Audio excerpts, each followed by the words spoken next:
Hello కానమోకు కథావచనం మోహనవచనం పరిజ్ఞాన హితభాండం నిత్య చదువరి శ్రోతలకు ఆహ్వానం నమస్కారం. చదవతగునెవరికి రాసిన తదుపరి చదివిన వెంటనే మరువక పలువురికి వినిపింపబూనినా అది ఏ పరిజ్ఞాన హితభాండమౌపో మహిళ మోహనవచనమై విరాజిల్లు. పరిజ్ఞాన హితభాండం లక్ష్యం ప్రతివారీ సమాచార హక్కు ఆస్ఫూర్తితోనే ఇప్పుడు ప్రముఖుల జీవిత విశేషాలు శీర్షికన జి వెన్నెల గద్దర్ 76వ జయంతి స్మరణ నివాళిగా అందజేసినటువంటి ఈ అంశాన్ని మన కానమోకు కథావచనం శ్రోతలకు మీ కానమోకు స్వరంలో వినిపిస్తాను, వినండి. గద్దర్ 76వ జయంతి స్మరణ నివాళి. ఇక వినండి. సామాజిక అసమానతలపై గళమెత్తిన గద్దర్ ప్రజావాగ్గేయకారుడు, ప్రజాకవి, కళాకారుడు, ప్రజాయుద్ధ నౌక గద్దర్ తన పాటలతో ప్రజల్లో ఉత్తేజాన్ని కలిగించారు. ముఖ్యంగా తెలంగాణ ఉద్యమానికి ఊపు తెచ్చారు. ఆ గొంతు శాశ్వతంగా మోగబోయి 18 నెలలైంది. గద్దర్ అసలు పేరు గుమ్మడి విఠలరావు. మెదక్ జిల్లా తూఫరాన్కు చెందిన లచ్చమ్మ శేషయ్య దంపతులకు జనవరి 31, 1949లో జన్మించారు. అనగా 76 సంవత్సరాల క్రితం ఆయన జన్మించారు. దాదాపు 60 వసంతాలకు పైగా ప్రజలతో మమేకమై ఎన్నో ప్రజా ఉద్యమాలకు తన మాట పాట ద్వారా ఊపిరి నింపిన విప్లవకారుడు ఆయన. నక్సల్బరీ ఉద్యమం, తెలంగాణ ఉద్యమం, దళిత బహుజన ఉద్యమం, సాంస్కృతిక ఉద్యమం, ఇలా అన్ని ఉద్యమాలలో తన పాటలతో ప్రజా జీవితాలను ప్రభావితం చేశారు. ప్రభుత్వాలను కదిలించారు. బండెనక బండి కట్టి 16 బండ్లు కట్టి ఏ బండ్లు పోతవు కొడకో నైజాము సర్కరోడా అని రజాకార్లకు వ్యతిరేకంగా తెలంగాణ విమోచన కొరకు గళమెత్తారు.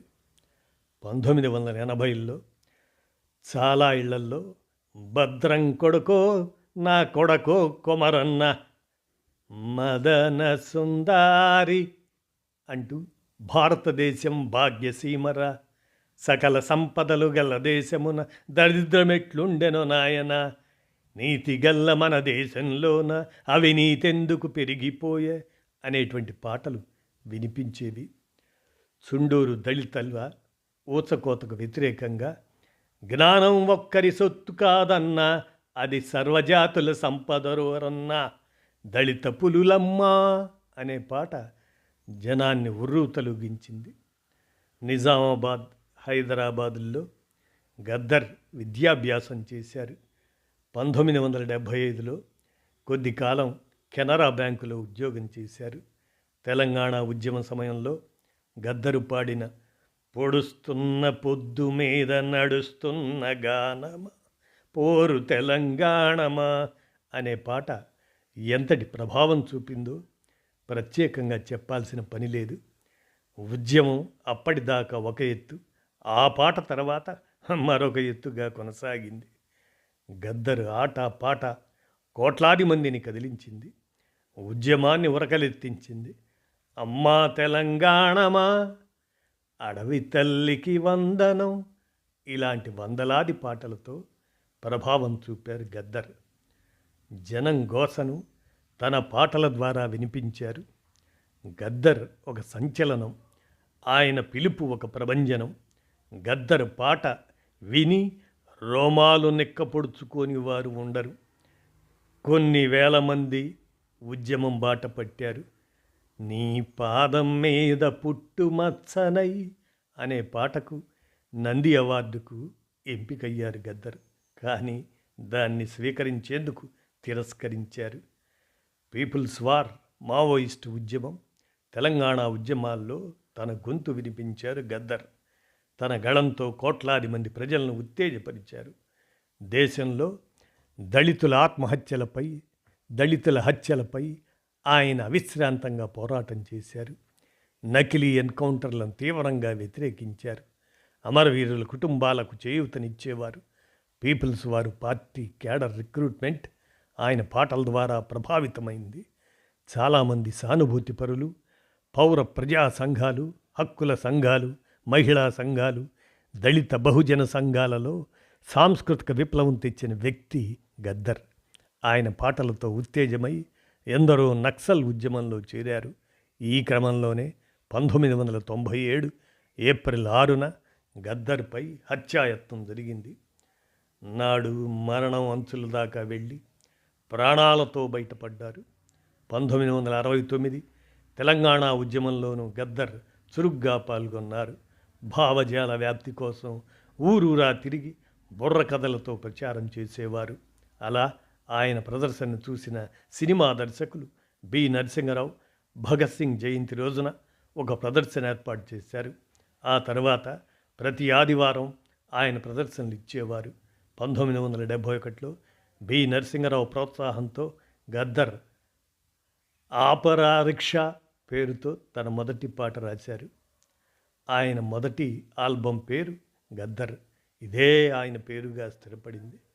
సామాజిక తెలంగాణ స్వప్నం నెరవేరలేదని, ఎంతో కాలం పోరాడి తెచ్చుకున్న తెలంగాణ కేవలం కొందరి చేతుల్లోనే ఉందని గద్దర్ వాపోయేవారు. తాను జీవించి ఉన్న చివరి రోజుల్లో సామాజిక సమగ్రత, రాజ్యాంగ పరిరక్షణ, అణగారిన వర్గాల అభ్యుదయం కాంగ్రెస్ పార్టీ ద్వారానే సాధ్యం అని గ్రహించి ఆ పార్టీ ఏర్పాటు చేసిన సభల్లో పాల్గొన్నారు. కాంగ్రెస్ అధినేత్రి సోనియా గాంధీ, రాహుల్ గాంధీ, ప్రియాంక గాంధీ పట్ల ఆయనకు వల్లమాలిన అభిమానం. భారత్ జోడో యాత్రలో రాహుల్ గాంధీతో పాల్గొన్నారు. పౌర ప్రజా సంఘాలతో మమేకమై భారత్ బచావో ఉద్యమంలో చురుగ్గా పాల్గొన్నారు. మణిపూర్లో మహిళలను నగ్నంగా ఊరేగించిన, దేశానికి పథకాలు సాధించిన, రెజ్లర్లపై లైంగిక వేధింపులు జరిగిన, బిల్కిస్ బానో రేప్ కేసులో నిందితులకు క్షమాభిక్ష ప్రసాదించిన, మాకు సంబంధించిన విషయాలు కావని మౌనం పాటిస్తున్న పార్టీలు, చివరికి గద్దర్ను భౌతికంగా నిర్మూలించేందుకు దాడులు జరిపిన పార్టీలు సైతం గద్దర్ని కొనియాడుతున్నాయి. అలాగే ఒక విప్లవకారుడి చివరి అంతిమయాత్రలో ప్రభుత్వ లాంఛనాలతో పోలీసుల గౌరవ వందన స్వీకరించిన అరుదైన వ్యక్తి గద్దర్. ప్రాంతాల మధ్య అంతరాలను, వెనుకబాటుతనాన్ని ఆయన గట్టిగా వ్యతిరేకించారు. సమాజ పురోభివృద్ధికి ప్రతిబంధకాలు అవిద్య, అజ్ఞానం, మూఢనమ్మకాలు, మతోన్మాదం, అశ్లీలత అని భావించి ఆయన తన ఆట పాట ద్వారా ప్రజలను ఆలోచింపజేసి భావ విప్లవం తెచ్చిన మహానుభావుడు ఆయన. 2023 జనవరిలో రాయలసీమ ప్రజా సంఘాల వేదికలో గద్దర్ ప్రసంగించారు. రాయలసీమ పట్ల ప్రత్యేక అభిమానంతో నీళ్లు, నిధులు, ప్రాంతీయ అసమానతలు తుదముట్టించడానికి లౌకిక ప్రజాతంత్ర ఉద్యమానికి బాసటగా నిలిచారు. 30 సంవత్సరాల క్రిందట మహాబోధి విద్యాలయం ఏర్పాటు చేసి ఎందరో విద్యార్థులకు విద్యా ప్రదానం చేశారు. తల్లిదండ్రులు కోల్పోయిన వారికి, సింగిల్ పేరెంట్ పిల్లలకు తాను స్థాపించిన పాఠశాలలో ఉచిత విద్య అందించారు. గుమ్మడి చారిటబుల్ ట్రస్ట్ ద్వారా ఎన్నో ప్రజా ప్రయోజన కార్యక్రమాలు చేపట్టారు. తెలుగు నేలపైన ప్రజా కళలు ఉన్నంత వరకు గద్దర్ పాట సజీవంగా ఉంటుంది అంటూ జి వెన్నెల గద్దర్, చైర్పర్సన్, తెలంగాణ సాంస్కృతిక సారథి, గద్దర్ 76వ జయంతి స్మరణ నివాళిగా అందజేసిన ఈ అంశాన్ని మన కానమోకు కథావచన శ్రోతలకు మీ కానమోకు స్వరంలో వినిపించాను.